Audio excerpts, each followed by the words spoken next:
సచిన్ రాజ్ అత్యాధునిక world class physiotherapy treatment తో అన్ని రకాల నొప్పులకు శాశ్వత పరిష్కారం. ఉన్నట్టుండి ఎమ్మెల్యే అయిపోవాలి, ఇక నేను డబ్బు సంపాదించేసాను, నాకు కావాల్సింది ఇంకా పొలిటికల్ పవర్.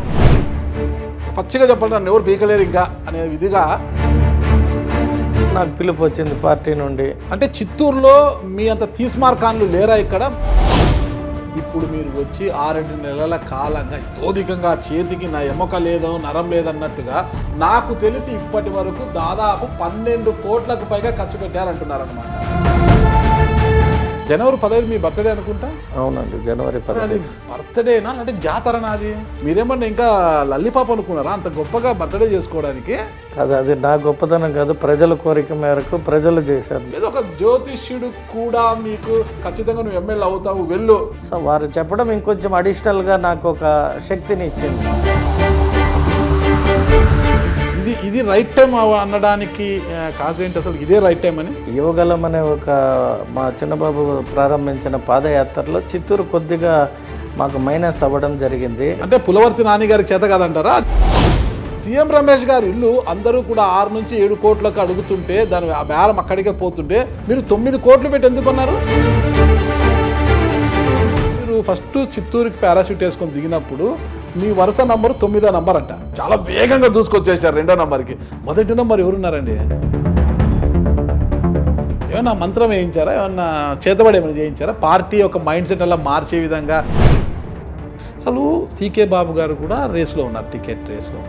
ఆయన ఇంటికి వెళ్ళి మరి మీరు మాట్లాడారు చూడండి, అది మీ లౌక్యాన్ని తెలియజేస్తుంది. వయసులో తండ్రి స్థానం ఉన్న వ్యక్తి, వారి ఆశీస్సులు తీసుకొని వచ్చాను పోయి. జీజేఎం చారిటబుల్ ట్రస్ట్ చాంతాడు ఉంటుంది. ఇదంతా కూడా ఓట్ల రాజకీయంతో చేస్తున్నారా? గురజాల జగన్మోహన్ అనే నేను సీటు వచ్చి గెలిచినా ఓడినా ఇక్కడే చిత్తూరు ప్రజల కోసం. ఇంకొక ప్రమాణం చేయండి.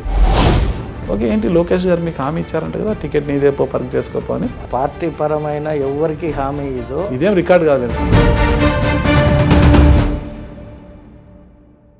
Hello, welcome to Suman TV. నేను మీ నాగరాజ్ బైర్శెట్టిని. ఎన్నికలు వచ్చే ప్రతి 5 ఏళ్లకు ఒకసారి రాష్ట్రంలోని అన్ని నియోజకవర్గాల్లో టికెట్ ఆశించే ఆశావ సంఖ్య చాంతాడంత ఉంటుంది. ఎందుకంటే వాళ్ళు 5 ఏళ్ల పాటు పార్టీ కార్యక్రమాలను చేస్తూ ప్రజలకు అండగా ఉంటూ కార్యకర్తలకు చెదోడు వదుగా ఉంటుంటారు. వారు చాలామంది ఉంటారు. వాళ్ళు టికెట్ ఆశించడంలో ఎలాంటి తప్పు లేదు.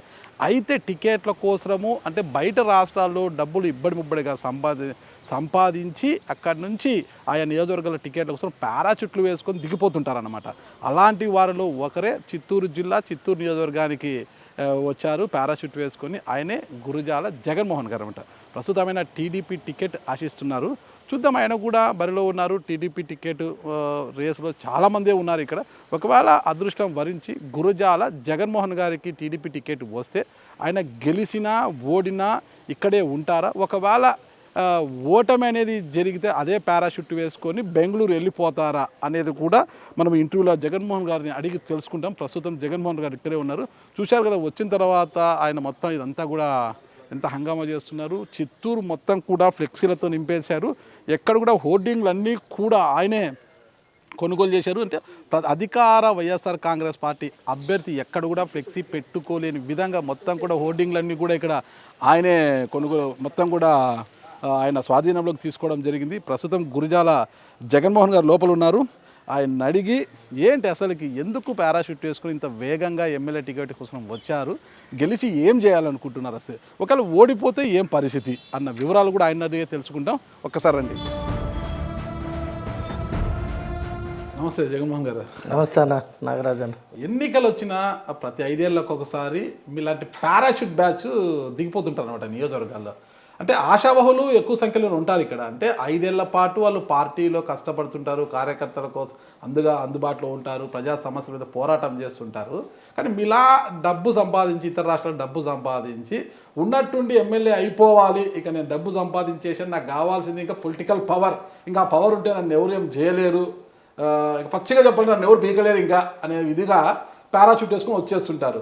అలా వచ్చి టికెట్ కోసం ప్రయత్నిస్తారు. టికెట్ వస్తే ఉంటారు, లేదంటే వెళ్ళిపోతారు. ఒకవేళ టికెట్ వచ్చినా గెలిస్తే ఉంటారు, ఓడిపోతే మళ్ళీ అదే పారాషూట్ వేసుకొని వెళ్ళిపోతారనమాట. మీరు ఏ కోవకు చెందిన వారు? అసలు మీరు ప్రజల కోసము ఓడినా గెలిచినా నిలబడేవారా? ఒకవేళ ఓడితే లేదా టికెట్ రాకపోయినా తిరిగి అదే పారాషూట్ వేసుకుని వెళ్ళిపోయే వర్గమా? ఎందుకు వెళ్తామన్నా, 2007 నుండి తెలుగుదేశం పార్టీలోనే ఉండాము. ఓకే. 2014 ఎలక్షన్స్లో తంబల్లపల్లి నియోజకవర్గానికి బాధ్యతలు ఇస్తే పోయి శంకర్ యాదవ్ని గెలిపించా. తర్వాత ఆయన ఎమ్మెల్యే గారు అయ్యారు. నేను పార్టీలో ఒక 2 ఇయర్స్ చురుగ్గా పనిచేశా. తర్వాత అనివార్య కారణాల వల్ల నేను వ్యాపారంగా ఉన్నాను కాబట్టి వ్యాపారాలు చేసుకుంటూ ఉన్నా. ఇంక మీకు తెలిసిందే, నోట్ బ్యాన్ జరిగింది, కరోనా వచ్చింది. తర్వాత ఇప్పుడు 2022-23లో నాకు పిలుపు వచ్చింది పార్టీ నుండి. సరే వెళ్ళి మాట్లాడాను. తర్వాత చిత్తూరులో పుట్టాను కాబట్టి చిత్తూరు నియోజకవర్గం అయితే ఈసారి కంటెస్ట్ చేస్తానని అడిగాను. అంటే చిత్తూరులో మీ అంత తీస్మార్కాన్లు లేరా? ఇక్కడ పార్టీ మిమ్మల్ని పిలిపించి ఆ పార్టీ టికెట్ మీకు ఇచ్చేలా మాట్లాడడానికి చిత్తూరులో టీడీపీలో అంత తీస్మార్కాన్లు లేరా? అంటే టికెట్ ఇస్తామని కాదు పిలిపించింది, నేను ఆమె పార్టీ వెల్ విషర్. సో ఆ బేసిస్లో పిలిచినప్పుడు నేను అవకాశం ఉంటే నాకు చిత్తూరు ఇవ్వండి అని అడగడం జరిగింది. ఎందుకంటే నేను ఇక్కడే చిత్తూరులో పుట్టి పెరిగా. ఇప్పుడు అందరూ మీరు అన్నట్టే ఎక్కడి నుండో వచ్చి ఎక్కడ పుట్టి పెరిగిందంతా చిత్తూరు నియోజకవర్గమే. ఇక్కడే హై రోడ్లోనే పుట్టే భారతీ నర్సింగ్ హోమ్లో పుట్టి పెరిగింది చిత్తూరే. కానీ మీ వ్యాపారాలు, మీ కథ, కమామిషు, అందమైన భవంతి అంతా ఉండేది బెంగళూరులోనే కాదు. వ్యాపార రీతి పోయినాక ఇంకా భవంతులు వ్యాపారం అన్నాక ఎక్కడో ఒక జాగా వెళ్ళాలిగా. మరి పబ్లిక్ లో మీకు అటాచ్మెంట్ ఎక్కడ ఉంది అసలుకి? Public we're into social service first నుండి కూడా. రాజకీయ పరంగా కానీ సోషల్ మేము ఉన్న కాడే ఎక్కడైనా కావచ్చు సర్వీస్ చేయడానికి. మీరు కర్ణాటకలో సర్వీస్ చేశారు, మరి కర్ణాటకలో ట్రై చేసుకోవచ్చు కదా ఎమ్మెల్యే టికెట్. లేదు, మా ఊరు గుడిపాల, మా తండ్రి గారిది. గుడిపాలలో కూడా నేను చాలా వరకు డెవలప్మెంట్స్ చాలా చేశాను. చేసిన వాటిని చెప్పుకోవడం మాకు పెద్దగా ఇష్టం ఉండదు. చెప్పండి, మీడియా ముందు చెప్పండి, చేసింది చెప్పుకోవాలి కదా, దాంట్లో తప్పే ఉంది. ఏం చేసామనేది ప్రజలను అడిగితే వాళ్ళే చెప్తారు. ఇప్పుడు మీరు చెప్పండి, ఒక్కటి మచ్చుకి ఇది చేశాను ప్రజల కోసం ఉపయోగపడేది. చాలా చేశాను. స్కూల్స్లో ఎడ్యుకేషన్ పర్పస్ కావచ్చు, ఫీజులు కట్టడాలు కావచ్చు, గుడులు కావచ్చు. మా ఏరియాలో ఎక్కువ క్రిస్టియానిటీ ఉంటుంది. వాళ్ళకి చర్చిలు లేకపోతే చర్చిలకు కావాల్సిన సదుపాయాలు కానీ, చర్చిలు కట్టడానికి ఫైనాన్షియల్గా కూడా చాలా వరకు హెల్ప్ చేశాను. చాలా మండలం చిత్తూరు నియోజకవర్గానికి. ఓకే. అంటే ఒక మండలంలో మీరు సర్వీస్ ఇదంతా కూడా ఈ సర్వీస్ అయితే ఎప్పుడు చేశారు? పాస్ట్ 2007 నేను ఎప్పుడైతే రాజకీయాలకు వచ్చానో అప్పటి నుండి కూడా నేను ఇక్కడనే కాదు, మీరు తంబలపల్లిలో అడిగినా, మదనపల్లిలో అడిగినా, చిత్తూరు జిల్లాలో మీరు ఎక్కడ ఏ మూల పోయినా కూడా దేవస్థానాలు కావచ్చు, ఎడ్యుకేషన్ కావచ్చు, హెల్త్ వైజ్ కావచ్చు, నేను చేసిన దాన్ని చెప్పుకోవడం ఇష్టం ఉండదు. కానీ చిత్తూరు జిల్లా పక్కన పెట్టండి, మీరు చిత్తూరు నియోజకవర్గ ప్రజల కోసము ఏం చేశారు? ఇప్పుడు నేను వచ్చి ఇప్పుడు పాస్ట్ 6 to 7 months నుండి ఏం చేసినాను అనేది మీరు ప్రజల్ని అడిగి తెలుసుకుంటే బాగుంటుంది. ఇప్పుడు చేసిన దాన్ని డబ్బా కొట్టుకోవడం నాకు ఇష్టం లేదు. అదే ఇప్పుడు మీరు వచ్చి 6-7 నెలల కాలంగా తోదికంగా చేతికి నా ఎమ్మక లేదు, నరం లేదన్నట్టుగా డబ్బులు విపరీతంగా ఖర్చు పెడుతున్నారు. అది ఎవరు కాదని లేదు. నాకు తెలిసి ఇప్పటి వరకు దాదాపు 12 కోట్లకు పైగా ఖర్చు పెట్టారంటున్నారనమాట. అందులో ఇప్పుడు మీరు ఏదైతే మనం ఇంటర్వ్యూ చేస్తున్నాం ఇల్లు కూడా, ఇది నాకు తెలిసి సీఎం రమేష్ గారు అనుకుంటా. ఇది కాదు, నేను ఉండే గృహం సీఎం రమేష్ ఇల్లు. ఓకే. ఇది వేరే ఒక అతను. సీఎం రమేష్ గారి ఇల్లు అందరూ కూడా 6 నుంచి 7 కోట్లకు అడుగుతుంటే దాని బేరం అక్కడికే పోతుంటే మీరు మాత్రం 2-3 కోట్లు ఎక్కువ పెట్టి దాదాపు 9 కోట్లకు కొనుగోలు చేశారంట మీరు. అంటే ఏందంత కసిగా అదే ఇల్లు అందరూ 6-7 కోట్లకు మాట్లాడి వదిలేస్తే మీరు 9 కోట్లు పెట్టి ఎందుకు కొన్నారు? నేను ఎన్ని కోట్లకు కొన్నానని తెలియదు, కానీ నాకు మా రమేష్ అన్నకున్న సాన్నిహిత్యం నన్ను హీ హాస్ బ్లెస్డ్. నేను ఇంకా వేరే జాగాలో ఫామ్ హౌస్ కట్టాలన్న జాగా దీన్ని అమ్మాలని ఉన్నానంటే, అన్న నాకే ఇవ్వకూడదు అంటే, నీకైతే ఏమి ఉంది తీసుకో అని చెప్పి ఇచ్చాడు. అంతే. ఊరికే ఇచ్చాడే కదా? అంటే ఊరికే కాదు, ఊరికే ఇవ్వలేదు కదా. అది తీసుకోమని అగ్రిమెంట్ అంటే ప్రేమతో ఇచ్చాడు అంటున్నాను. డబ్బు కంటే కూడా మార్కెట్ వాల్యూ కన్నా తమ్ముడికి 2 కోట్లు ఎక్కువగా ఇచ్చాడు కదా. సరే, అది ప్రజలు అనుకుంటున్నారు, ప్రజలకు తెలిసేవి అన్ని నిజాలు కావు కదా. ఓకే. ఎందుకు ఇన్ని ఉన్నట్టుండి చిత్తూరు నియోజకవర్గ ప్రజల మీద ఇంత ప్రేమ వచ్చేసి ఇక్కడే ఇల్లు కొని ఉన్నట్టుండి ఇల్లు కొనేసి అన్ని కోట్లు పెట్టి ఇల్లు కొని మొత్తం కూడా తోపుడు బండ్లు ఇవ్వడము, శ్మశాన వాటికకి 40 లక్షలు ఇవ్వడము, క్రిస్టియన్ చర్చిలకు, క్రిస్టియన్ శ్మశాన వాటికలకు ఇతోధికంగా డబ్బులు ఇవ్వడము, అసలు ఏంటి ఇంత పెద్ద ఎత్తున ఖర్చు పెడుతున్నారు? కరోనా వచ్చిన సందర్భంలో ప్రతి ఒక్కరిని నేను చూసాను. నా స్నేహితులు పెద్ద వాళ్ళు కూడా చనిపోతే కుటుంబం కానీ స్నేహితులు కానీ ఆ సందర్భంలో కొన్ని శ్మశాన వాటికలకి విజిట్ చేయడం జరిగింది. అప్పుడు ఎక్కడో నాకు ఒక చిన్న సెంటిమెంట్ ఉన్నది. సో నేను పుట్టిన నా నియోజకవర్గంలో ఆ సమస్యతో బాధపడుతున్నారు, ఆగిపోయిందని తెలిసింది. సో లయన్స్ క్లబ్ వారు అలాగే ఇంకా మిగతా కొందరు ఈ చిత్తూరు నియోజకవర్గంలోని ముఖ్యమైన వాళ్ళు వచ్చి నన్ను అడగడం జరిగింది. ఏదైనా మనం చేసేది సోషల్ సర్వీసే కాబట్టి ఫస్ట్ ప్రిఫరెన్స్గా వాళ్ళు అడిగిన దాన్ని చేశాను. ఓకే, ముఖ్యంగా టీడీపీకి ఇప్పుడు ప్రత్యర్థి వైఎస్ జగన్మోహన్ రెడ్డి వైసీపీ అభ్యర్థిగా విజయానంద రెడ్డిని ప్రకటించేశారనమాట. విజయానంద రెడ్డి ఒక చోట రూపాయి ఖర్చు పెడితే వెంటనే గురుజాల జగన్మోహన్ గారు అక్కడికి వెళ్ళి ₹2 ఖర్చు పెడుతున్నారంట. ఏదంత పోటీ ఏంది అసలుకి? ఎక్కడ పోటీ తత్వం లేదు. అతను సర్వీస్ చేసుకుంటూ వెళ్తున్నాడు. నేను నా పార్టీ తరపున, నా పర్సనల్ తరపున నేను కూడా నా సర్వీస్ చేస్తున్నాము. అంటే సర్వీస్ చేసే విషయంలో ఇద్దరు ఊహాజనికంగా అతను వైఎస్ఆర్ పార్టీ నుండి అభ్యర్థి కావడము, నేను తెలుగుదేశం నుండి అభ్యర్థి అవుతానని మా ఇద్దరి మధ్య కాంపిటీషన్ ఆఫ్ వాయిస్ వచ్చింది తప్పితే మేము ఎప్పుడు మాకు ఒకరికొకరికి ఎటువంటి ఇవి లేదు. అసలుకు చిత్తూరు మున్సిపల్ పరిధిలో కావచ్చు, చిత్తూరు చుట్టుపక్కల ఎక్కడ కూడా ప్రైవేటు యాడ్ హోర్డింగ్స్ ఉంటాయి కదా, హోర్డింగ్స్లో విజయానంద రెడ్డికి అసలు చోటే లేకోకుండా హోర్డింగ్స్ మొత్తము మీరే రెంట్కి తీసేసుకున్నారట. అలా ఏం లేదు. ఈ మామూలుగా ఈ మనము ప్రతి ఒక్క ఫంక్షన్స్కి, బర్త్డేస్కి ఇవి చేసే వాటికి పర్మిషన్స్ ఇవ్వకుండా ఇప్పుడున్న వైఎస్ఆర్ ప్రభుత్వము మున్సిపాలిటీ నుండి మాకు రూలింగ్ గవర్నమెంట్ కాబట్టి అవకాశం కల్పించలేదు. కావున మేము యాడ్ ఏజెన్సీ వాళ్ళని మాట్లాడి త్రూ యాడ్ ఏజెన్సీ మా ఒక గలాన్ని, అది బాబు గారిది ఇప్పుడు పెట్టిన 6 థింగ్స్ని కానీ, నా బర్త్డేకి కానీ, ఇంకొన్ని వాటికి నేను చేస్తున్న సేవా కార్యక్రమాలకి వీఆర్ ప్రమోటింగ్ లైక్ యాడ్స్ రూపంలో ప్రజలకి చేరువవుతున్నాం. జనవరి 15 మీ బర్త్డే అనుకుంటా? అవునండి, జనవరి 15. బర్త్డేనా అంటే జాతర నాది? చిత్తూరులో గంగ జాతర చేస్తారు తెలుసు కదా, గంగ జాతరను తలపించేలా బర్త్డే వేడుకలు చేశారు కదండి. ఏంది అది అంత ఉత్సాహం? ఇది మీరేమన్నా ఇంకా లల్లిపాప అనుకున్నారా అంత గొప్పగా బర్త్డే చేసుకోవడానికి? కాదు, అది నా గొప్పతనం కాదు, ప్రజల కోరిక మేరకు ప్రజలు చేశారు. ప్రజలు కోరారా అన్న ఇలా చేసుకోవాలి మన బర్త్డే? నాతో పాటు ఉన్న వ్యాపారస్తులు కావచ్చు, వారికి నా నుండి కలిగిన అన్ని రకాల అభివృద్ధి కావచ్చు, వాళ్ళు నేను ఇప్పుడు రాజకీయాల్లోకి వచ్చాను కాబట్టి మేము ఇలా చేయాలి అనేది వాళ్ళ ఒక పట్టుదల. సరే, వారి అభిమానాన్ని కాదని లేక వారు చేస్తే స్వీకరించాను. సో చెప్పాలంటే మీ నాయకుడు నారా లోకేష్ గారు, అంటే మీ చిన్నబాబు నారా లోకేష్ గారు కన్నా ఎక్కువ గొప్పగా చేసుకున్నారు జన్మదినం అనేది చెప్తున్నారు. మాకు మా నియోజకవర్గంలోనే జరిగిందండి. మా చిన్నబాబు గారికి 175 నియోజకవర్గాల్లో అత్యంత ఘనంగా జరిగింది. తెలుసు, ఒక ఆయన చూస్తే రాజంపేటలో ఒక ట్రాలీ నిండా కేకు తెచ్చేసి కేకు ముక్కలు కోసి పంచుకుంటూ పోయాడు. మీరు చూస్తే మీ బర్త్డేతో పాటు తర్వాత లోకేష్ గారి బర్త్డే కూడా ఒక మరో జాతరని చేశారు ఇక్కడ. ఏ అంత పిచ్చి అసలుకి? అది పిచ్చి కాదండి, వాళ్ళ పైన ఉన్న ఒక రెస్పెక్ట్ అన్నమాట. అలా చెప్పొద్దులేడు, అలా చేస్తేనే గుర్తించి మీకు టికెట్ ఇస్తారు. అలా లేదు. మాకు నారా లోకేష్ గారికి ఇంచుమించు 13 ఏళ్ళ స్నేహము. మేము ఏ రోజు కూడా అవకాశం అనే దీనికోసం కాకుండా స్నేహంతోనే కలిసి మెలిగాము. ఇప్పుడు రాజకీయపరమైనది వచ్చింది కాబట్టి, బాధ్యత కాబట్టి మేము ఏం చేయాలనే దీనిపైన ప్రతిదీ అంచెలంచెలుగా డెవలప్ చేసుకుంటూ వస్తున్నాం. నాకు అర్థం కాలేదు, మీ బుక్ చూస్తే మీరు ఎవరిని వదిలినట్లేదు, ప్రతి ఒక్కరితో కూడా మీ ఫొటోస్ ఉన్నాయి. ఇక్కడ చూడండి, రామోజీరావు, జేడి లక్ష్మీనారాయణ గారు, జేఎస్ దాస్ గారు, అసలు ఏంది వీళ్ళు వాళ్ళని లేదు. ఇక ఆర్పి పట్నాయక్ సినిమా తీశాను నేను, ఒక సినిమా. ఏంటి అసలు ఇదేంది? కల్వకుంట్ల కవిత గారు, వీళ్ళు వాళ్ళని లేదు. ఎక్కడ చూసినా ఇక స్వామీజీలు, పీఠాధిపతులు అందరినీ మడత పెట్టేశారు. అసలు ఏంటిది?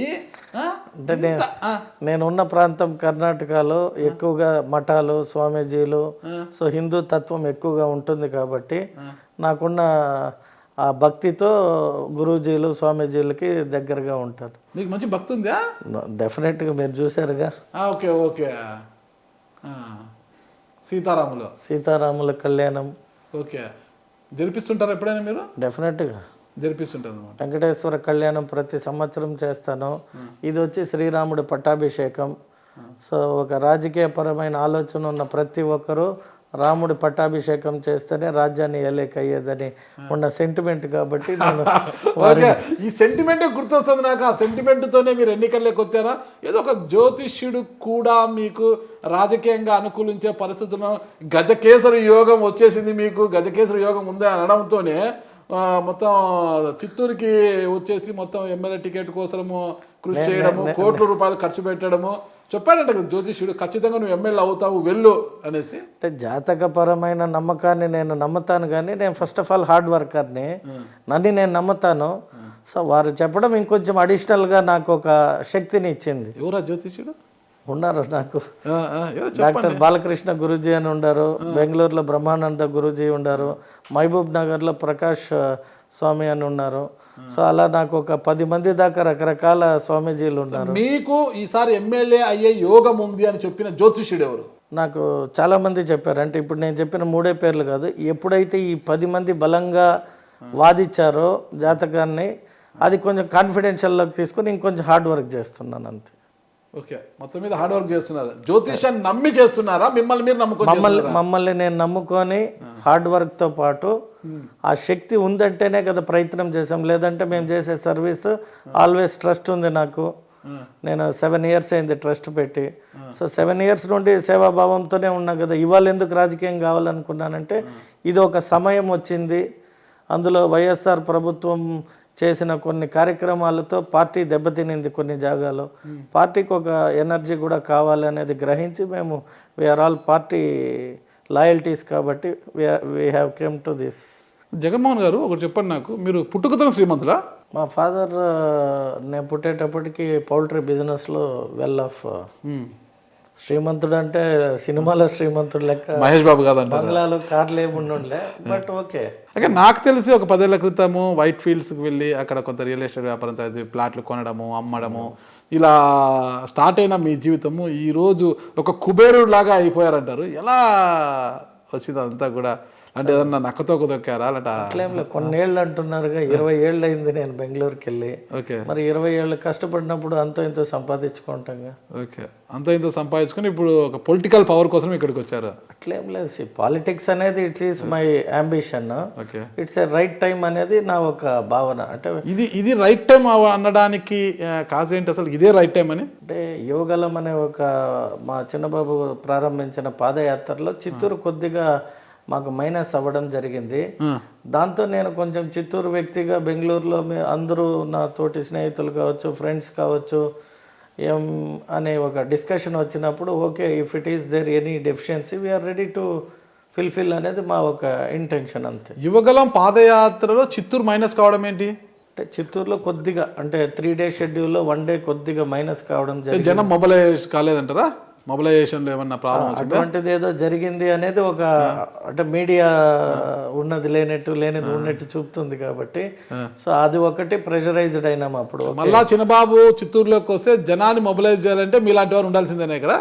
అట్లనేదేమి ఇది కాదు. వీఆర్ రెడీ విత్ అంటే పార్టీ 42 ఇయర్స్ కేడర్ ఉన్న పార్టీ, దాని కోఆర్డినేషన్లో లోపం ఉండింది అంతే. అంటే పులవర్తి నాని గారికి చేత కాదంటారా? జిల్లా అధ్యక్షుడిగా ఉన్న పులవర్తి నాని గారికి వారు ఏమైందంటే చంద్రగిరికి అభ్యర్థి అయ్యారు. సో చంద్రగిరి చూస్తూ ఉన్నారు కాబట్టి ఇక్కడ వేకెన్సీ ఉండింది. అంటే ఏఎస్ మనోహర్ గారు అప్పుడు 2019 మా టీడీపీ క్యాండిడేట్, వారు ఓడిపోవడంతో ఎమ్మటే ఇక్కడ కొద్దిగా వేకెన్సీ ఉన్నింది కాబట్టి లీడర్స్ వాళ్ళు చేస్తారు వీళ్ళు చేస్తారు అనే క్రమంలో మనం కోఆర్డినేషన్ లోపం వల్ల జరిగింది తప్పితే ఇక్కడ ఉన్న వాళ్ళకి క్యాపబిలిటీ లేదని కాదు, అనుభవం లేదని కాదు. అంటే ఇక్కడ ఆల్రెడీ మీరు రాకముందే తమిళన్ ఒకరు రాజన్ అనుకుంటా, సిఆర్ రాజన్ గారు ఇక్కడ పోటీలో ఉన్నారు, కటారి హేమలత పోటీలో ఉన్నారు, దొరబాబు గారు ఇక్కడ ఉన్నారు, ఇక పులవర్తి నాని జిల్లా అధ్యక్షుడు, సీకే బాబు గారు ఒకప్పుడు కాంగ్రెస్ పార్టీ ఎమ్మెల్యేగా చేసిన సీకే బాబు ఫ్యామిలీ కూడా ఇప్పుడు ఎమ్మెల్యే టికెట్ ఆశిస్తోంది. బలమైన నాయకుడు, ఆయన కూడా మంచి రాజకీయ నేపథ్యం ఉన్న నాయకుడు. ఇది కాకోకుండా అపర కుబేరుడైన డీకే ఆదికేశ్ నాయుడు కుమారుడు డిఎస్ శ్రీనివాస్ ఇక్కడే టికెట్ ఆశిస్తున్నారు. ఇంతమంది ఉండగా అంటే మీరే రావాలన్నా ఇక్కడికి అంటే జనం సరిగ్గా మొబైలైజ్ కాలేదు కాబట్టి ఏదో కొద్దిగా ఇబ్బంది కలిగింది కాబట్టి మీలాంటి వారు వస్తే తప్పితే జనం రారంటారా? లే, ఇట్స్ రాంగ్. ఇది ఎన్టీ రామారావు అట్లా వాళ్ళు కూడా ఓడిపోయిన సందర్భాలు ఉన్నాయి. మొన్న చూస్తే తెలంగాణలో కేసీఆర్, రేవంత్ రెడ్డి కూడా ఓడిపోవడం జరిగింది వెంకటరెడ్డి మీద. సో రాజకీయాల్లో ఎప్పుడు ఏది జరుగుతుంది అనేది ఎవరి చేతిలో ఉండదు. It's a time for us. అంటే మా లాంటి యువతకు ఒక అవకాశం వచ్చిందని ఆలోచించవచ్చు కదా. ఓకే ఓకే, వీరందరితో పోలిస్తే వయసు ఉన్న వ్యక్తి కాబట్టి మేము మా ప్రయత్నంలో అవకాశం రాలేదు, అవకాశాన్ని తీసుకోవడానికి వచ్చారు మీరు. ఓకే, ఎట్లయినా అవకాశం రాలేదు, రావడం అంటే మీకు టికెట్ వస్తే వచ్చింది అనుకోవచ్చు, రాలేదు మీరు తీసుకోవాలి అని వచ్చారు. రాజకీయాల్లో తీసుకోవడమే ఉంటుంది కానీ అవకాశం ఎప్పటికీ రాదు. ఎందుకంటే ప్రతి ఒక్కరు తన స్థానాన్ని ఇంకొకరు ఇవ్వడానికి ఎవరు ఇష్టపడరు. ఐ థింక్ పూతలపట్టు అనుకుంటా టీడీపీ ఒక రిపోర్టర్కి హెచ్ఎంటీవీ రిపోర్టర్ ప్రకటించింది కదా, అది అవకాశం రావడము అంటే తీసుకోవడమే తప్పితే ఇచ్చేది అది అవకాశం రావడం అనమాట. అక్కడ రిజర్వేషన్ కాబట్టి ఏదైనా కావచ్చు, రిజర్వేషన్లలో చదువుకున్న ఒక ఎంప్లాయీ కావచ్చు, అతని ఒక స్కిల్నెస్ కావచ్చు, పార్టీకి బాగుంటుంది అని మా పెద్ద ఆయన ఆలోచించాడు కాబట్టి అతనికి అవకాశం వచ్చింది. ఇక్కడ మీరు అన్నట్టే అవకాశం ఉండదు, అవకాశాన్ని కల్పించుకోవాలి. అగ్రవర్ణాల్లో తక్కువ పోటీ ఎక్కువ ఉంటుంది అంటారా? పోటీ ఎక్కువ ఉంటుంది. అందులో మా సామాజిక వర్గం పార్టీ కూడా కమ్మవారిది అని అంటుంటారు కాబట్టి మా ఒక కమ్యూనిటీకి కొద్ది కష్టమే మాకు రాజకీయాల్లో అవకాశం. ఎలా నెట్టుకోసారి ఇక్కడ చూసి ఆల్రెడీ వైఎస్ఆర్ కాంగ్రెస్ పార్టీ విజయానందరెడ్డిని బరిలోకి దింపేసింది. ఆయన మా క్యాండిడేట్ ప్రకటించేసింది. ఆయన మొత్తం కట్టలు నోట్ల కట్టలు పెట్టుకొని కూర్చున్నారంట ఆయన. మీ పార్టీ ఏమో ఇంతవరకు ఎవరిని ప్రకటించలేదు. సీకే బాబు గారు బరిలో ఉన్నారు, గురజాల జగన్మోహన్ గారు మీరు బరిలో ఉన్నారు, కటారి హేమలత గారు బరిలో ఉన్నారు, టీజే రాజన్ గారు తమిళియన్, ముఖ్యంగా ఈ తమిళ ఓట్లు ఎక్కువ ఉంటాయి ఇక్కడ తమిళ ప్రభావం ఉండే ఏరియా ఇదంతా కూడా, రాజన్ బరిలో ఉన్నారు, దొరబాబు వాళ్ళు ఉన్నారు, ఇక డిఎస్ శ్రీనివాస్ ఇక ఆయన బరిలో ఉన్నారు. ఇవన్నీ కాకోకుండా జనసేన అభ్యర్థిగా ఉన్న వైదేహి హాస్పిటల్ అంటే డీకే ఆదికేశ్వర నాయుడు గారు మనవరాలు వైదేహి హాస్పిటల్ అధినేత్రి అయిన తేజస్వి గారి కుమార్తె కూడా ఇక్కడ బరిలో ఉన్నారు. మీరు చెప్పేది డబ్బు ఒకటే రాజకీయాలను ప్రభావితం చేస్తుంది అంటే టాటా బిర్లాలు, ఇప్పుడున్న అదాని అంబానీలు, వీళ్ళ దేశ ప్రధానిలు కావాలి. ఓకే, డబ్బు ప్రభావితం కాదు, ఇంత శాంతాడంత జాబితా ఉంది టీడీపీలో. వైసీపీ ఏమో ఫైనల్గా పంపించేసింది, ఫైనల్లో కూర్చొని ఎవరు వస్తారో అని చూసుకుంటాం ఫైనల్లో అనేసి. మీరంతా కూడా ఇంకా క్వార్టర్ సెమీస్ ఆడి ఫైనల్ వాళ్ళది 9 ఏండ్ల పార్టీ వైఎస్ఆర్ కాంగ్రెస్ అనే పార్టీ, ఇంకా 9 ఏండ్లు కూడా పూర్తి చేసుకుని పార్టీ. మేము ఆల్రెడీ 42 ఏండ్లు ప్రూవ్ చేసుకున్న పార్టీ. ఉమ్మడి ఆంధ్ర రాష్ట్రంలో మా నారా చంద్రబాబు నాయుడు గారు ముఖ్యమంత్రిగా ప్రపంచ పటంలో ఆంధ్ర రాష్ట్రాన్ని, హైదరాబాద్ని ఉంచిన ఖ్యాతి కలిగిన నాయకుడు మా అధ్యక్షులు. సో మాకు కావాల్సింది అవకాశం, అంతేగాని మా పార్టీ కేడర్ లాస్ట్ 10 రోజులు ఇచ్చినా కూడా గెలిచే అవకాశాలు ఉన్న ఏకైక పార్టీ తెలుగుదేశం పార్టీ. ఖచ్చితంగా అంటే మాకు ఆల్రెడీ గెలుపోవటం అనేది ప్రజలు నిర్ణయిస్తారు, అది పక్కన పెట్టండి. కానీ చాంతాడంత జాబితా ఉంది కదా మీ దగ్గర, అందుకే జాబితాలో మీకు టికెట్ వస్తుందని ఎంతవరకు నమ్మకం ఉంది మీకు? నేను టికెట్ ఆశించడం వరకే కానీ అది రావడం రాకపోవడం అనేది దైవ నిర్ణయం. ప్రయత్నం చేశాం, ప్రయత్నంలో మా అధ్యక్షులు వారు ఏం చెప్తే అది చేయడానికి సంసిద్ధంగా ఉన్నాం. టికెట్ మీరు ఆశిస్తున్నారు, మీకు కాకోకుండా ఇంకొకరికి టికెట్ వస్తే ఇదే కసితో పనిచేసి అభ్యర్థి విజయం కోసం కృషి చేస్తారా? డెఫినెట్గా మా అధ్యక్షులు వారు ఏం చెప్తే దాన్ని చేయడానికే మేము ఈ పార్టీలో ఫస్ట్ వర్డ్ చెప్పాం, we're loyal to this party అన్నాం. We're not demanders to seat కావాలి అని డిమాండ్ చేసే వ్యక్తులం కాదు మేము. మీ విషయం పక్కన పెడతాము. మీకే టికెట్ వస్తే దొరబాబు ఫ్యామిలీ కావచ్చు, పులివర్తి నాని గారు కావచ్చు, కటారి ఫ్యామిలీ కావచ్చు, కటారి హేమలత గారి కుటుంబం కావచ్చు, రాజన్ ఫ్యామిలీ కావచ్చు, డిఎస్ శ్రీనివాస్, వీళ్ళంతా కూడా మీకు సపోర్ట్ చేస్తారని నమ్మకం ఉందా? మేము ఇప్పుడు అందరూ కలిపి 6 మందిగా ప్రచారంకి కూడా వెళ్తున్నాం కలిసికట్టుగా. ఎవరికి ఇచ్చినా అందరూ కలిసి చేసుకోవాలని ఒకే ఒక స్లోగన్తో చిత్తూరులో మొట్టమొదటిగా మా దొరబాబు అన్న ఆధ్వర్యంలో 6 మంది ఎవరైతే ఆశావాహులు ఉన్నామో మేమందరూ కలిసికట్టుగా ఇవాళ 4వ రోజు ప్రచారానికి వెళ్ళాలి ఇంకా 10 నిమిషాల్లో. సో మార్నింగ్ అంతా ఒక వార్డు తిరిగాము, ఈవినింగ్ ఒక వార్డు తిరుగుతాం. ఇది చివరి వరకు నిలబడుతుందంటారా? ఖచ్చితంగా. అంటే అందరి మనోభావాల్ని నేను చెప్పలేను కానీ 99% మేమందరం కలిసే ఉంటాం అనేది మా ఒక ఆశాభావం. చిత్తూరు జిల్లాలో పరిస్థితి మీకు అంతా సౌమ్యలో ఉంటారు ఇక్కడ, కానీ చిత్తూరులో అలా ఉంది, ఇప్పుడు హాట్ ఉంటుంది అనమాట. రౌడీజము, దౌర్జన్యము ఎక్కువ ఉంటుంది చిత్తూరులో, అందరికి తెలిసినదే అది. ఆ దౌర్జన్యము ఇక్కడ నేను కూడా ఇక్కడ పుట్టినోడ్నే కదా. మీరు పుట్టారు, కానీ ఇక్కడ ఈ పరిస్థితుల్లో ఇప్పుడు అంటే అప్పుడు పుట్టి పెరిగిన ఇప్పుడు ఒక స్థాయికి వెళ్ళిపోయారు కదా. దౌర్జన్యము, గూండాగిరి, రౌడీజం చేయాలంటే కూడా ఆలోచించాలి ఒకసారి. ఇక విజయానంద రెడ్డి గారు ఏ కాలేజీ నుంచి వచ్చారో మీకు తెలుసు, ఆయన ఎవరు శిష్యుడో మీకు తెలుసు, ఏ కాలేజీలో చదువుకొని వచ్చారో మీకు తెలుసు. మరి ఆ కాలేజీ నుంచి వచ్చిన విజయానంద రెడ్డి గారిని ఆర్థిక బలంలో కావచ్చు, అంగ బలంలో కావచ్చు మీరు ఎదురొట్టగలరా? ఈ రెండింటికి మించిన ప్రజా ప్రేమ ఉంది నా పైన. ప్రజలు నా పైన ఉంచిన ప్రేమతో గెలుస్తాననే నమ్మకం నాకుంది. మీకు ఒకవేళ టికెట్ వస్తే చిత్తూరు నియోజకవర్గ ప్రజలు మీకెందుకు ఓటేయాలంటే ఏం చెప్తారు? ఇక్కడ ఒక యూనివర్సిటీ సమస్య ఉన్నది. ఇక్కడ ఇప్పుడు మీరు చెప్పినట్టే విజయానంద రెడ్డి గారు ఏపీఎస్ చైర్మన్గా ఉండి వైస్ చైర్మన్గా కనీసం మాకు ఇక్కడ ఒక స్టాప్ లేదు. Tirupati to Bengaluru bus services ఉంటే చిత్తూరులో ఓల్వో బస్ స్టాపింగ్ లేదు. అంటే చిత్తూరుకి నాయకులు ఉన్నారే కానీ చిత్తూరు పట్ల ఎవరికి ఇది లేదు, ఇంట్రెస్ట్ లేదు, కన్సర్న్ లేదు. సో నేనేమంటున్నానంటే ఇక్కడ ఒక యూనివర్సిటీ ఇష్యూ ఉంది, ఎంప్లాయ్మెంట్ ప్రాబ్లం ఉంది, ఇండస్ట్రీస్ రాలేదు. సో ఇక్కడ చిత్తూరులో పుట్టి చదువుకున్న ప్రతి ఒక్కరు ఇలా బెంగళూరుకో లేదా పక్కనే చెన్నైకో, మాకు 170 కిలోమీటర్ రేడియస్లో బెంగళూరు మెట్రోపాలిటన్ సిటీ ఉంది, 140 కిలోమీటర్లో చెన్నై మెట్రోపాలిటన్ సిటీ ఉంది. సో 2 మెట్రోపాలిటన్ సిటీస్ మధ్యలో ఉండి 4 ఎక్స్ప్రెస్ హైవే కనెక్టివిటీ ఉన్న చిత్తూరు ఇంకా కూడా ఇక్కడ వాళ్ళు చదువుకొని పోయి బయట బతకాల్సి వస్తూ ఉంది. కాబట్టి నేను ఈ ఊర్లో పుట్టి బెంగళూరు వెళ్ళి వ్యాపారాలు చేసి వచ్చాక మున్సిపాలిటీ టు మెట్రోపాలిటన్ పోయినోడు మెట్రోపాలిటన్ టు ఇంకెక్కడికైనా వెళ్ళాలనుకుంటాడు. ఎందుకు వెనక్కి వచ్చామంటే మనం మన ఊరికి చేసామంటే మన కన్న తల్లికి చేసినంత గొప్పది. కాబట్టి మన ఊరికి ఏదో చేయాలనే భావంతోనే నేను ఇక్కడికి వచ్చాను. చిత్తూరులో ఈసారి 14 కైవసం, కుప్పంతో సహా 14 కైవసం చేసుకోవాలని పెద్దిరెడ్డి కుటుంబము మొత్తం ప్రయత్నిస్తుంది. ఆ రకంగా కుప్పంలో కూడా బాబును ఓడించడానికి వాళ్ళు మొత్తం మంత్రాంగాన్ని చేస్తున్నారు, యంత్రాంగాన్ని దింపేస్తున్నారట. మరి చిత్తూరును కూడా వదులుకోవడానికి వాళ్ళు సిద్ధంగా లేరు. మరి వాళ్ళు ప్లానింగ్ నుంచి వాళ్ళ పథకం నుంచి ఎలా తప్పుకుంటారు మీరు అసలుకి? మొన్న జరిగిన ఎమ్మెల్సీ ఎలక్షన్తోనే వైఎస్ఆర్ ప్రభుత్వం పైన ఎటువంటి ఇది ఉందనేది ప్రజలు చూశారు, పార్టీలన్నీ కూడా చూశాయి. మేము 4 గెలిచాం ఎమ్మెల్సీలో. కంచర్ల శ్రీకాంత్ గారు, రాంభూపాల్ రెడ్డి గారు, చిరంజీవి గారు, అలాగే అనురాధ అని చెప్పి విజయవాడ మహిళ. సో మేము 4 ఎమ్మెల్సీలు సిట్టింగ్ ప్రభుత్వం పైన గెలిచామంటే దాని అర్థమేమి? అది వేరే ప్రాంతం. కానీ ఇక్కడ చిత్తూరు జిల్లా అంటే అందరికీ గుర్తుకొచ్చేది పిఎల్ఆర్ అంటే పెద్దిరెడ్డి రామచంద్ర గుర్తుకొస్తారు. చిత్తూరు ఎమ్మెల్సీ ప్రాంతం ఉన్నది కూడా కంచర్ల శ్రీకాంత్ అనే వ్యక్తి గెలిచాడు అంటే మరి చిత్తూరులో ఓట్లు వేస్తేనే కదా గెలిచాడు 40,000 మెజారిటీతో. అంటే ఇంతలా మెజారిటీ వచ్చిందంటే అర్థమేమి? It indicates YCP is going to quit from this election. ఈ ఎలక్షన్ క్విట్ అయ్యేది గ్యారెంటీ, క్విట్ అవుతుంది అంటారు డెఫినెట్గా. మీరు ఫస్ట్ చిత్తూరుకి పారాషూట్ వేసుకొని దిగినప్పుడు మీ వరుస నంబరు 9వ నంబర్ అంట. ఓకేనా? అంతా మీ జాబితాలో మీ వరుస నంబర్ 9వది. ఇప్పటికి 2వ నంబర్లోకి వచ్చేసారంట. మీరు చాలా వేగంగా దూసుకొచ్చేసారు 2వ నంబర్కి. మొదటి నంబర్ ఎవరున్నారండి? సరే, మొదటిలో ఎవరు ఉన్నారు అంటే మీరు చెప్పిన టాపర్ కుబేరులు ఎవరైనా ఉండొచ్చేమో నాకు తెలియదు.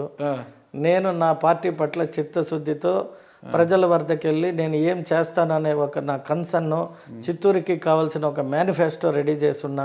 ఇక్కడున్న ఫార్మర్స్ కావచ్చు, ఇండస్ట్రియలిస్టులు కావచ్చు, అందరూ ఇవాళ చిత్తూరు వదిలి పక్క రాష్ట్రాలకు వెళ్ళి బతికేటువంటి పరిస్థితి ఎందుకు వచ్చింది అనేది ఐడెంటిఫై చేశాను.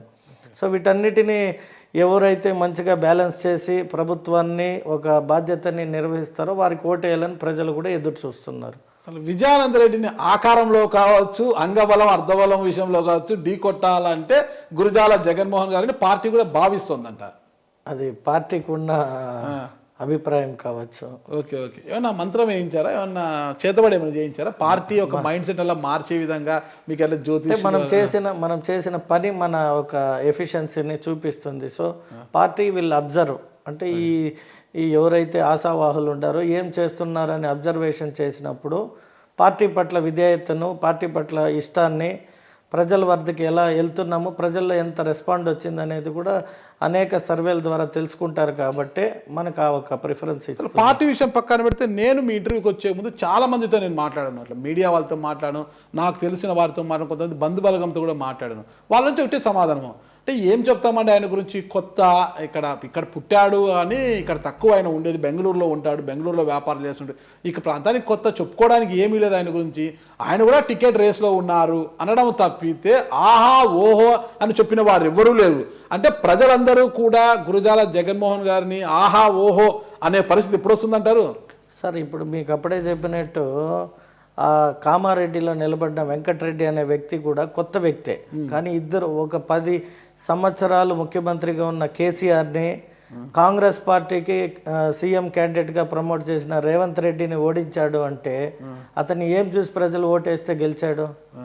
మనకి ముందు మన కాన్ఫిడెన్స్ లెవెల్ మనకు ఉండాలి. మిమ్మల్ని ఏం చూసి ఓటేయాలంటే మీ ఆకారాన్ని చూసి ఓటేయాలా, మీ వెనక ఉన్న నోట్ల కట్టలను చూసి ఓటేయాలా, మరి ఏం చూసి ఓటేయాలి? ప్రజలు ఈ రెండు చూడరు. ప్రజలు చూసేది వాళ్ళకి కావాల్సింది చేయగలుగుతాడా లేదా అనేది అబ్జర్వ్ చేస్తారు. ఇప్పుడు ప్రజల అభిప్రాయం మేరకు వారికి ఏం కావాలనేది నేను చేశాననే ఒక చిన్న ట్రాక్ ఉంది కాబట్టి ఆ ట్రాక్ రికార్డ్తో నేను ప్రజల్లోకి వెళ్తున్నా.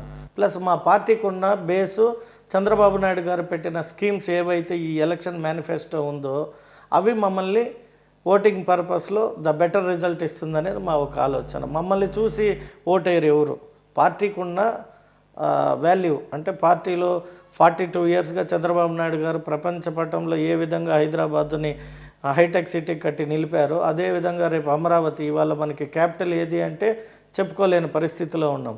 అగో రాజధాని వైజాగ్ అన్నారు, కర్నూలు అన్నారు, అమరావతి అన్నారు, 3 సమాన రాజధానిలు అన్నారు. ఎక్కడి నుండి పరిపాలించాలంటే ఏం చెప్తారు? ఉన్న ఒక క్యాపిటల్కే న్యాయంగా రోడ్లు వేయలేదు, డెవలప్ చేయని వ్యక్తి ఇంకా 3 జాగాల్లో క్యాపిటల్ చేసి నేను సమన్యాయం చేస్తాను అంటే ఇప్పుడు చూసాం ఎక్కడ ఏం రెడీ అయిందని మీరు చెప్పండి.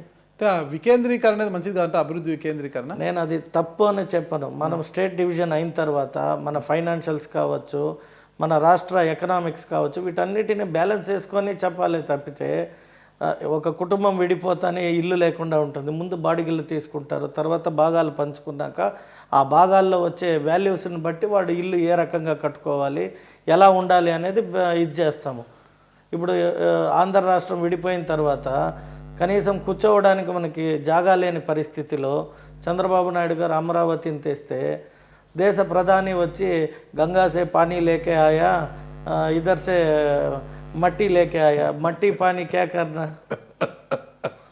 అదే మట్టి పానీ తెచ్చిన బీజేపీ సంకన ఎక్కడానికి మళ్ళా మీరు ఊళ్ళుడుతున్నారు కదా. అంటే దాన్నే చెప్పనొచ్చింది ఎకనామిక్స్ అన్నారు. రాష్ట్రం డెవలప్ కావాలంటే తండ్రి స్థానంలో ఉన్న ఢిల్లీ పెద్దలు కావచ్చు, అంటే ప్రధానమంత్రులు కావచ్చు, మనము రాష్ట్రము రాజధాని లేని ఒక రాష్ట్రానికి ఎవరైనా పెద్ద దిక్కు అంటే కేంద్రమే. కేంద్ర పరిపాలితంలో ఎవరు ఉంటారో వాళ్ళు మనకు అనుకూలంగా లేనప్పుడు మన రాష్ట్రాన్ని డెవలప్ చేసుకోలేము కదా. కాబట్టి వారి ఒక హెల్ప్తో మన రాష్ట్రాన్ని బాగుపరచుకోవాలనేది మన ఒక భావన, అంతేగాని మళ్ళీ మనం పోయి వాళ్ళ సంఖ్య ఎక్కాలి వీళ్ళ సంఖ్య ఎక్కాలి అనేది ఏం లేదు. అంటే గురజాల జగన్మోహన్ మంచి వ్యాపారవేత్త అని తెలుసు, మంచి మాటకారని ఇప్పుడు చూస్తున్నాను, చేతల్లో కూడా అలాగే ఉంది, చాలా లౌక్యం కలిగిన వ్యక్తి అనేది కూడా నాకు తెలిసింది. అసలు సీకే బాబు గారు కూడా రేస్లో ఉన్నారు, టికెట్ రేస్లో. ఆయన ఇంటికి వెళ్ళి మరి మీరు మాట్లాడారు చూడండి, అది మీ లౌక్యాన్ని తెలియజేస్తుంది. మనం ఆశించినప్పుడు ప్రతి ఒక్క మనిషి ఎమ్మెల్యే అంటే 2,02,000 మంది ఓటర్లు చిత్తూరు నియోజకవర్గానికి. సో ఎమ్మెల్యే అయిన తర్వాత 2,02,000 మందికినూ నేను ఐఎమ్ రిప్రజెంటేటెడ్ ఎమ్మెల్యే. సో నాకు అప్పుడు పార్టీ రాదు, ఇంకొక పార్టీ అని రాదు, అందరికీ సమన్యాయం చేయడమే నా బాధ్యత. అలా అని ప్రమాణం చేసి కూడా మనం ఆ సీట్ ఎక్కుతాము. సీకే బాబు గారు ఇంటికి ఎందుకు వెళ్ళారు? వారు ఈ నియోజకవర్గానికి 4 సార్లు ఎమ్మెల్యేగా చేసిన వ్యక్తి, వయసులో తండ్రి స్థానం ఉన్న వ్యక్తి, వారి ఆశీస్సులు తీసుకొని వచ్చాను పోయి. ఆయన కూడా బరిలో ఉన్నారు కదా, ఆయన తప్పులేదు కదా. ఇప్పుడు ఆశించడం తప్పులేదు. ఆశించిన వారిని మనం పోయి మీరు ఓటు నాకు వెయ్యని కాదు కదా అడిగింది, మీ బ్లెస్సింగ్స్ అన్నాము. అవకాశం మాలో ఉన్న నీకు టికెట్ రావాలి అని ఎలా ఆయన ఆశీర్వదిస్తాడు మిమ్మల్ని అంటే మీరు చెప్పడం లౌక్యమండి మీద అసలుకి. ఆశీర్వాదము అంటే నా సీటు నీకు ఇస్తాను అని కాదు, ఎవరికి వచ్చినా కలిసిమెలిసి పని చేసుకోవడానికి అందరూ కలిసి ఉండాలనేదే నా భావన. ఎవరికి వచ్చినాయంటే సీకే బాబు గారిని అటు ఇటు చేసి కాంగ్రెస్ పార్టీకి ఫిక్స్ చేసేస్తే ఒక పని అయిపోతుంది, ఇంకా బరిలో మీరే ఉంటారు, ఇక అలాగా vote bank YCP vote bank అలా వెళ్ళిపోతుంది. కాబట్టి ఈజీ టు విన్ అని మీరు ఒక రాజకీయంగా కుట్ర కూడా చేస్తున్నారంట కదా. నేను సెట్ చేయడం కాదండి, ఆయన కాంగ్రెస్లోనే ఫస్ట్ ఈజ్ ఇండిపెండెంట్గా ఎమ్మెల్యే గెలిచిన శక్తివంతుడు. అక్కడి నుండి 94లో కాంగ్రెస్ అంటే అప్పుడు 89 కాంగ్రెస్ వచ్చింది కాబట్టి ఒక independent MLA cannot do anything for a constituency కాబట్టి he has joined in to Congress. So కాంగ్రెస్లో 3 సార్లు హ్యాట్రిక్ ఎమ్మెల్యే. సో ఈ నియోజకవర్గానికి ఎంతో ఒకంత మంచి చేసిన నాయకుడు. మనం కొత్తగా రాజకీయాల్లో ఈ నియోజకవర్గానికి వచ్చినప్పుడు పాతగా ఎవరెవరు చేస్తున్నారో వాళ్ళని కలవడంలో తప్పు లేదు కదా. వారి అనుభవాలు వాళ్ళ ఆశీర్వాదం తీసుకోవడంలో రాంగ్ అని నేను అనుకోవడం లేదు. ఓకే, చాలా చక్కగా చెప్తున్నారు. ఇది Gurajala Jaganmohan chairman GJM charitable trust ఎప్పుడు పెట్టారండి? ఇది 2017.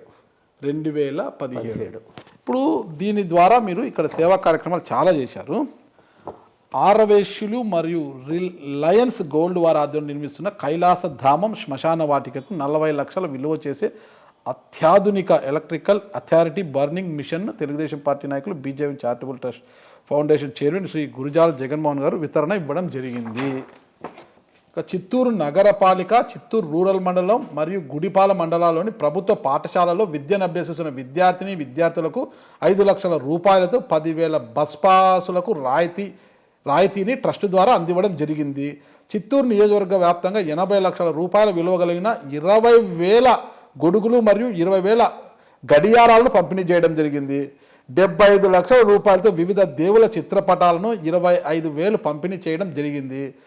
గురు పూజోత్సవాన్ని పురస్కరించుకొని చిత్తూరు నగర కేంద్రంలో 600 మంది ఉపాధ్యాయులను సన్మానించుకోవడం జరిగింది. వరలక్ష్మి వ్రతం పండుగను పురస్కరించుకొని నియోజకవర్గ వ్యాప్తంగా సుమారు 80 లక్షల విలువ కలిగిన 35,000 చీరలను పంపిణీ చేయడం జరిగింది. ఇలా చెప్పుకుంటూ పోతే చాంతాడంత ఉంది. ఇదంతా కూడా కేవలం ఓట్ల రాజకీయంతో చేస్తున్నారా? మీ నియోజకవర్గ ప్రజల మంచి కోసము ఏదో నేను సంపాదించాను, నా నియోజకవర్గ ప్రజలు కూడా నేను సంపాదించిన దాంట్లో కొంత వాళ్ళ కోసం ఖర్చు పెట్టాలి, వాళ్ళు కూడా బాగుండాలి అని ఎలాంటి స్వార్థం లేకోకుండా ఖర్చు పెడుతున్నారా? ఇప్పుడు మీరు అడిగిన వాటిలోనే ఆన్సర్ కూడా ఉంది. ఈ నియోజకవర్గం బీసీకి కేటాయిస్తామని చెప్పిన తరువాత నేను వచ్చి సేవా కార్యక్రమాలు చేస్తే అన్ఫార్చునేట్గా ప్రతి ఒక్కరూ రాజకీయానికే వచ్చానని చెప్పి నాలోని ఒక రాజకీయ నాయకుడిగా తయారు చేసింది సమాజమే. నేను ఆల్రెడీ రాజకీయాల్లో ఉన్నా, బట్ ఈ సీటుని మేము పలానా వాళ్ళకి కేటాయించామని చెప్పాడు మా అధ్యక్షులు. తర్వాత నేను వచ్చి నా సేవ, నేను ఇక్కడ పుట్టా కాబట్టి ఇల్లు కొనుక్కున్నా, మీరు అన్నట్టు సీఎం రమేష్ గారు ఇల్లు కొనగానే జగన్ అందుకే వచ్చాడు అని. ఇప్పుడు మీరు అన్నట్టు అద్భుతమైన భవంతులు బెంగళూరులో ఉండి ఇక్కడికి వచ్చి పాకలో అయితే ఉండలేనుగా, ఉండడానికి ఒక ఇల్లు కావాలి కదా. అదే నేను అంటున్నాను, అంటే మేము సేవ చేయడానికి వచ్చిన వాళ్ళము, మేము ముందు పరిశుభ్రతతో ఉంటేనే కదా ఇంకొకరికి ఏదైనా చేయగలుగుతాము. చెప్పారా ఇది బీసీ క్యాండిడేట్ టికెట్ అనేసి? మా పార్టీ నిర్ణయించింది కదా. ఇప్పుడు మరి మీరు ఎందుకు ప్రయత్నిస్తున్నారు? ప్రయత్నం అని మీరే అంటున్నారు, ప్రయత్నించింది ఏది రాదు కదన్నా. బీసీ టికెట్ అన్నప్పుడు మళ్ళీ ఎందుకు ప్రయత్నము? అవును, బీసీలకు ఇచ్చినప్పుడు వారికి కూడా నా మద్దతు తెలపాలన్నా, సపోర్ట్ చేయాలన్నా ముందు నేను కూడా ప్రయత్నం చేయాలి కదా. సేవాభావంతో ఉండేదాన్ని రాజకీయంగా ముడేశారు, దానికి కూడా నేను సంసిద్ధంగానే ఉన్నాను కదా. ఓకే, అంటే టికెట్ కోసమే సేవాభావంతో ఉన్నారా? సేవాభావంతో ఉన్నారు కాబట్టి ఒకవేళ టికెట్ వస్తే తీసుకుంటారా? అంతే, మీరు చెప్పిన సెకండ్ పాయింటే కరెక్ట్. సేవాభావంతో ఉన్నాము, అవకాశం ఉంటే మేము సిద్ధంగా ఉన్నాము అని చెప్పాము అంతే. టికెట్ కోసమే అయితే సేవ చేయడానికి 2017లోనే వచ్చేవాడిని కదా చిత్తూరుకి. ఒకవేళ మీకు టికెట్ ఇచ్చి గెలిచినా ఓడినా ప్రజలతోనే ఉంటారు. ఓడితే మీకు ఎంతమంది ఓట్లు వేశారో అంతమందికి మీరు జవాబుదారితనంగా ఉండాలి. అంటే నిత్యం అంటే వ్యాపారాలను వదులుకొని, లేదంటే వ్యాపారాలను ఒకవైపు, నియోజకవర్గాన్ని ఒకవైపు చూసుకుంటూ ప్రజలకు అండదండలుగా నిలబడతారా? అన్న, ఇప్పుడు ఇక్కడ వచ్చి ఇప్పుడు ఈ office GJM charitable foundation office ఇది. ఈ ఆఫీసు నా సొంత బిల్డింగు. నేను ఇవాళ వచ్చాను, రాకపోతే వెళ్ళిపోతాను ఈ మాటలు వస్తుందని నేను ఈ బిల్డింగ్ కొన్నా, ఉండడానికి సొంత ఇల్లు తీసుకున్నా, ఫ్యాక్టరీ కూడా కడుతున్నా. వాస్తు బాగుందా సీఎం రమేష్ గారి ఇల్లు? బాగుంది కాబట్టే కదా వారు ఇంత టోళ్ళు అయ్యారు. ఓకే, అంటే ఇప్పుడు మీరు కూడా సీఎం రమేష్ గారు అంత టోళ్ళు అవుతారన్నమాట. అయితే భగవంతుడి ఆశీర్వాదం మందేముందన్న కదా, భగవంతుడు ఆశీర్వదిస్తేనే వారి ఇల్లు తీసుకోగలిగాను. అలాగే ఆశీర్వదిస్తే ఇంకొక స్థాయికి వెళ్ళి భగవంతుడు చెప్పింది చేయగలిగే అవకాశం కలుగుతుంది. నేను చెప్పినది ఒక ప్రమాణం చేయాలి. మీరు చెప్పండి నాన్న. గురుజాల జగన్మోహన్ అన్న నేను టికెట్ కోసం ప్రయత్నిస్తున్నా. ఒకవేళ టికెట్ వచ్చినా రాకపోయినా ఇతర అభ్యర్థుల కోసం ఎవరికి టికెట్ వస్తుందో వారి కోసం, వాళ్ళ విజయం కోసం కృషి చేస్తా. ఒకవేళ నాకే టికెట్ వస్తే నేను గెలిచినా ఓడినా ప్రజలను వీడను, చిత్తూరు నియోజకవర్గం అంటిపెట్టుకునే ఉంటాను.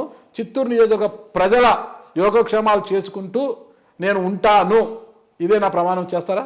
డెఫినెట్గా చేస్తాను. ప్రమాణం చేయండి మీరు. డెఫినెట్గా చేస్తాను. ఓకే, ఏ దేవుడి మీద ప్రమాణం చేస్తారు మీరు? ఎందుకు, నేను ఇష్టపడే రాముడి పైనే. ఓకే, రాముడి మీద ప్రమాణం చేయండి. ప్రమాణం చేయండి చెప్తాను. రాముడిపై ప్రమాణం చేసి గురజాల జగన్మోహన్ అనే నేను సీటు వచ్చి గెలిచినా ఓడినా ఇక్కడే చిత్తూరు ప్రజల కోసం నా ఆఫీస్ కావచ్చు, ఇల్లు కావచ్చు తీసుకొని ఉండానని ప్రతి ఒక్క చిత్తూరు నియోజకవర్గ ప్రజలందరికీ ఆ రాముడిపై ప్రమాణం చేస్తున్నాను. ఇంకొక ప్రమాణం చేయండి. చెప్పన్నా. నేను ఎమ్మెల్యేగా గెలిచి మా పార్టీ అధికారంలోకి వస్తే అవినీతి అనేది లేకుండా, అవినీతి రహితంగా నేను ఒక ఎమ్మెల్యేగా పరిపాలన చేస్తానని నేను నమ్మిన శ్రీరాముని సాక్షిగా ప్రమాణం చేస్తున్నానని చెప్పండి. అన్న అది ఎట్లాగో మేము స్పీకర్ ఫార్మేట్ లో స్పీకర్ దగ్గర ప్రమాణం చేయనే చేస్తాం. అక్కడ ప్రమాణాలు చేసిన వారంతా కూడా అలాగే ఉన్నారా? ఒక్కటి అక్కడ ప్రమాణం చేసిన వారంతా కూడా అలాగే ఉంటున్నారు రాజకీయ నాయకులు. ఇంకొకటి ఉంది అక్కడ, నాకు తెలిసిన సమాచారాన్ని ఇంకొకరికి తెలియజేయకుండా అనేది కూడా మాట్లాడతారన్నమాట. నాకు తెలియజేసిన సమాచారాన్ని ఇంకొకరికి తెలియజేయకుండా, ఎవరితో కూడా చర్చించకుండా, అలా చర్చించకుండా రాజకీయాలు చేస్తున్నారు నాయకులంతా. దాన్నే నేను చెప్పనొచ్చేది. ఇప్పుడు మీరు చెప్పినట్టు అవినీతి చేసే పరిస్థితి ఉంటే మేము ఇక్కడ దాకా వచ్చి ఇవన్నీ సర్వీస్ చేయాల్సిన నెసెసిటీ లేదు. మాలాంటి వ్యాపారస్తుడికి వచ్చి రాజకీయాల్లో సంపాదించుకునే ఇంకేమీ లేదు. మేము ప్రమాణం చేశారు, అవినీతి చేస్తారని ప్రమాణం చేయాలంటే ఎమ్మెల్యేగా వస్తే ఇప్పుడు ఖర్చు పెట్టిందంతా దోచుకోవాలనే కదా? కాదన్నా, ఇప్పుడు ఖర్చు పెట్టి దోచుకోవడానికి ఇక్కడికి రాజకీయాలకు ఎందుకు రావాలి? ఒక్కటేనండి నేను చెప్తాను, ఇది పెట్టుబడి వ్యాపారం రాజకీయం అనేది. ఈరోజు ఓటుకు నోటు లేనిది ఎవరు కూడా ఎన్నికల్లో రాణించలేరు. ప్రత్యర్థి 1000 ఇస్తే యువతల వ్యక్తి 2000 ఇవ్వాల్సిందే. 50 కోట్లు పెడితే ఇతను 100 కోట్లు పెట్టాలి. ఆ డబ్బు పెట్టి గెలిచిన తర్వాత ఎంతసేపు ఆ డబ్బు సంపాదించుకోవాలని యావలోనే ఉంటారు తప్పితే సర్వీస్ చేయాలనే యావ ఎవరికైనా ఉంటుందా అన్న? ఇప్పుడు మీరు చెప్పినట్టు మేము డబ్బులు సంపాదించుకున్న వ్యక్తులు ఇక్కడ వచ్చి డబ్బులు ఇన్వెస్ట్ చేస్తాము అంటే రాజకీయానికి ఎందుకు చేయాలి? అప్పుడు వ్యాపారంగా చేస్తే అప్పుడైనా పవర్ వస్తుంది, సంపాదన వస్తుంది కదా. డబ్బు ఉన్నోడికి ఎప్పుడు పవర్ ఉన్నట్టే కదా. డబ్బు ఉన్నవాడే పవర్ అనే అర్థము. అంబానీలో ఆదాయంతో డబ్బు ఉన్నా వాళ్ళు పని పడితే ప్రధానితో కలవాలి. వర్క్ కావాలంటే సీఎం జగన్మోహన్ రెడ్డి గారికి కావాలి. తెలంగాణలో పోతే అక్కడ సీఎం పోవాలి. ఇక్కడ ఆదాని గారికి ఎంత డబ్బు ఉన్నా కూడా అతనికి పోర్టు కాంట్రాక్ట్లు కావాలన్నా ఇంకోటి కావాలన్నా కూడా సీఎం గారిని కలవాలి కదా. కేంద్రం అయితే మోడీని కలవాల్సిందే కదా. మీకు ఎంత డబ్బు ఉందనేది కాదు, పవర్ కావాలంటే ఇక్కడ ఉన్న నాయకుడిని అధికారిని, మీకు పవర్ లేదు, కలెక్టర్తో వెళ్ళి మాట్లాడగలరా? ఎందుకు? కలెక్టర్ మీ మాట వింటాడా? ఓకే చూద్దాం చేద్దామంటారు.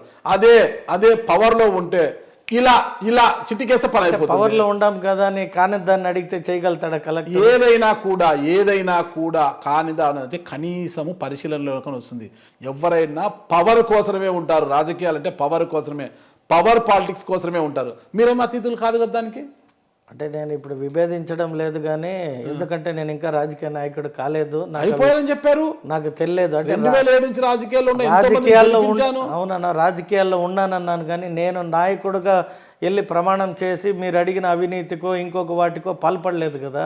ఓకే, మీరు ఎమ్మెల్యేగా టికెట్ వచ్చి గెలిచిన తర్వాత చిత్తూరు నియోజకవర్గం కోసము, చిత్తూరు ప్రజల కోసం మొట్టమొదటిగా మీరు చేయబోయే కార్యక్రమం ఏది? యూనివర్సిటీ తీసుకొని వచ్చే దీంట్లో ఫస్ట్ ఉంటాను. మెయిన్గా ఇన్ఫ్రాస్ట్రక్చర్ 4 నేషనల్ హైవేస్ ఉన్న ఈ చిత్తూరు కనెక్టివిటీకి వేర్ హౌసెస్ కావచ్చు. అంటే ఇక్కడే చెన్నై నియర్ బై ఉంది కాబట్టి, బెంగళూరుకి నియర్ బై ఉంది కాబట్టి, చెన్నై ఎక్స్ప్రెస్ హైవే అయింది కాబట్టి, బుల్లెట్ ట్రైన్ కూడా చిత్తూరు మీదుగా తిరుపతి, మెడ్రాసు, చిత్తూరు, బెంగళూరు బుల్లెట్ ట్రైన్ కూడా శాంక్షన్ అయింది కాబట్టి ఈ చిత్తూరు పట్టణానికి ఇండస్ట్రియల్ కార్డర్ని తేవడంలో ఆల్రెడీ చంద్రబాబు నాయుడు గారు ప్రూవ్ చేసుకున్నారు. కియా ఫ్యాక్టరీని తెచ్చి అనంతపురం ఎంత గొప్పగా అయ్యిందో, అలాగే శ్రీ సిటీ తెచ్చి మా కాళహస్తి సత్యవేడు దగ్గర ఎలా కంపెనీస్ వచ్చి ఎంప్లాయ్మెంట్ క్రియేట్ అయిందో, అలాగే ఈ చిత్తూరు టౌన్కి తెస్తే కూడా ఈ చుట్టుపక్కల ఉన్న గంగాది నెల్లూరు కావచ్చు, పూతలపట్టు కావచ్చు, ఈ 3 నియోజకవర్గాలకి కలిపి ఈ నియోజకవర్గంలో ఉండే ఇండస్ట్రీస్ కావచ్చు, వాటన్నిటినీ మేము తేవడం కృషి చేస్తాం. ఫస్ట్ మాకు మీరు ఏమి చేస్తారనగల ఎమ్మెల్యే అయిన వెంటనే మీ పార్టీ అధికారంలో మీరు ఎమ్మెల్యే అంటే మొట్టమొదటిగా మీరు చేయబోయే కార్యక్రమం ఏది అంటున్నారు? మొట్టమొదటిగా రోడ్స్ అన్నిటినీ వైడనింగ్ చేసి డెవలప్ చేయాలనేది నా ఇంటెన్షన్. ఎప్పుడు కానీ ఇన్ఫ్రాస్ట్రక్చర్ డెవలప్ అయితే ఆటోమేటిక్లీ సిటీగా డెవలప్ అవుతుంది. సిటీగా డెవలప్ అయినప్పుడు అన్ని రకాల అవకాశాలు కలుగుతాయి. ఓకే, ఒక్కసారి గురుజాల జగన్మోహన్ గారి నేపథ్యం గురించి తెలుసుకోవాలని ఉన్నాను. మీ కుటుంబ నేపథ్యం ఏదండి? మీ స్వగ్రామం అంతా ఎక్కడ? నేను పుట్టి పెరిగింది ఇక్కడే చిత్తూరు రామ్నగర్ కాలనీలో. నేను చదువు అంతా కింగ్స్ ఇంగ్లీష్ మీడియం స్కూల్. నాన్నగారి పేరు ఏమండి? నాన్నగారి పేరు గురజాల చెన్నకేశవులు నాయుడు అని, గుడిపాల మండలము, కోలావూరు మాది సొంతూరు. అమ్మగారి పేరు? అమ్మగారి పేరు రజని, గురజాల రజని. సో నాకు ఒక సిస్టరు, బ్రదరు. సిస్టర్ వచ్చి ఫిజియోథెరపీ డాక్టరేట్ చేసింది. తర్వాత గీతాంజలి ఒలింపియాడ్ స్కూల్ అని నేను మా సిస్టర్ కలిపి స్కూల్ రన్ చేశాను బెంగళూరులోనే. ఓకే. సో తమ్ముడు సిటీ బ్యాంక్ జాబ్ చేస్తున్న అతన్ని బిల్డర్ని చేశా. సో అతను కన్స్ట్రక్షన్ లైన్ అంతా అతను చూసుకుంటుంటాడు. ఓకే, మీరు ఎంతవరకు చదువుకున్నారు? నేను 10th వరకు చదివాను. 10th వరకేనా?